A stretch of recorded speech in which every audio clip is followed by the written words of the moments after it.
I seek your guidance regarding a question posed by a non-Muslim regarding existence of Allah, existence of God.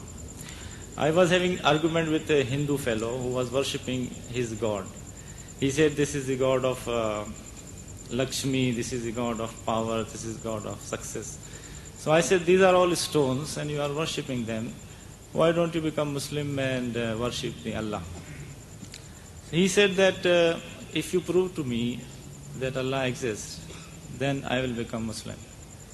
I told him that God has created you, God has created me, He has created the entire world, the mountains, the sky, the earth, the sun, the moon. And so God is there. He said these are all the indirect evidences of existence of God. He said if you give me some direct evidence of existence of God, then I will become Muslim. I told him that okay, if you are not convinced with this, then you tell me what is the direct evidence of God, existence of God. Then he said I don't have, that's why I am worshipping these gods, so many gods. So I seek your guidance in this connection. What should I tell him now? You see, it depends upon the capacity of the individual. Everyone, you haven't got a pet set line of arguments, debates. The person, what are his capacities, understanding? With regards to the existence of God, the very simplest of thing is, it says God exists because we exist. Allah tells us in the Holy Quran a line of approach. He says, كَيْفَ تَكْفُرُونَ بِاللَّهِ? How can you not believe in Allah? See, if this man is an educated man, really educated, not just, a fellow who has passed class 1, 2 or 3 and he can speak English, but really he's got some sense in him. He's reasoning with us, Allah is reasoning with us. Say, كَيْفَ تَكْفُرُونَ بِاللَّهِ? How can you not believe in Allah? وَكُنْتُمْ أَمْوَاتًا. Seeing that you were non-existent, you were dead, non-existent. فَأَحْيَاكُمْ, and you brought you into being. ثُمَّ يُمِيتُكُمْ, and He will cause you to die. ثُمَّ يُحْيِيكُمْ, and He will bring you back to life again. ثُمَّ إِلَيْهِ تُرْجَعُونَ, and to Him will be your return. So he's setting a thought process. Think back. If this man has got sense, he says think back, man. Today we are having what is called a population explosion. We are on the world today about 5 billion people. If you can grasp that 5 billion today we are on earth. He said, no, I know that. Population explosion, they're trying to say, let different countries reduce your birth rate. It's a population explosion. But as you go back into history, the population starts dwindling. Until, let's say, 6,000, 10,000, 50,000 years ago, you come to almost nothing, a pair. And even before that, according to your understanding, who, if you have got some education, is talking about evolution taking place. Let's agree with him for a moment. I said, look, when this evolution came, there was no man. From the primordial substance in the mire, in the sea, the amoeba started, and according to his explanation, let's agree with him. These things came into being. Right. Man came into being, and the elephant and the snake and the flea, everything came from that primordial substance. I said, yes. Before that, you say that the earth was a molten mass. Nothing, no life. No plants, no animal, nothing. I say, yes. He agrees with you. That's what they say.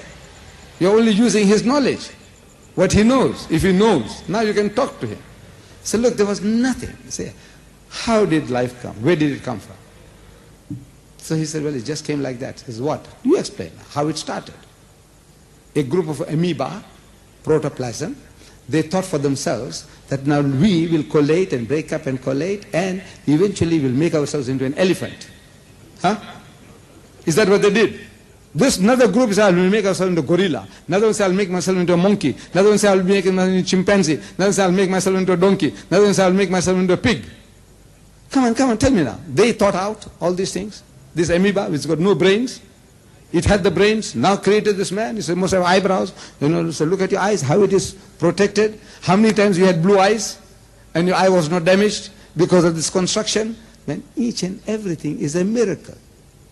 Man is a miracle. But we are so close to ourselves that we don't see it. Ask the doctor, the biologist, the physiologist, and man, you start speaking about the heart, the lungs, the kidneys, each and every, their fingernails. Your teeth. When you go to the dentist and you go and see the diagrams of the teeth, what it consists of. Each and everything is a miracle. You thought it out? That amoeba thought it out? He said, yes. He said, look, you are the most superstitious guy on earth. Any little thing you see, you say somebody made it. This little pin, I have a pin here. This one has a big head. I don't know whether you can see it from there. I said, it came by itself. He said, no, the guy's mad. Somebody made it. A matchstick. I said, it came by itself. He said, no, somebody made it. Look, if somebody told you it just came by itself, you say, he's mad, he's a lunatic. Nothing can come by itself. Somebody made it. This most complex machine, it came by itself. It thought out for itself everything, what you're doing about yourself. Each and every little thing about him, in the eardrums, the balance, that I can keep on standing here, not fall down, I'm straight. All this, what is doing it? All this is come by accident. There is a creator. The only thing is in the concept. You see, he's worshipping men and monkeys, elephants and snakes, and he wants to justify that. See, it's the concept. Reason with him, but of course, as I said now, it depends upon his background and experience.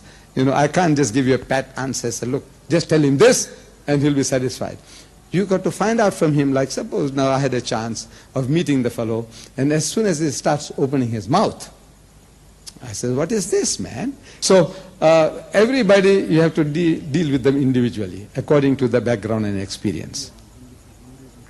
And there is a tape available, you might enjoy it, tape available from Hinduism to Islam.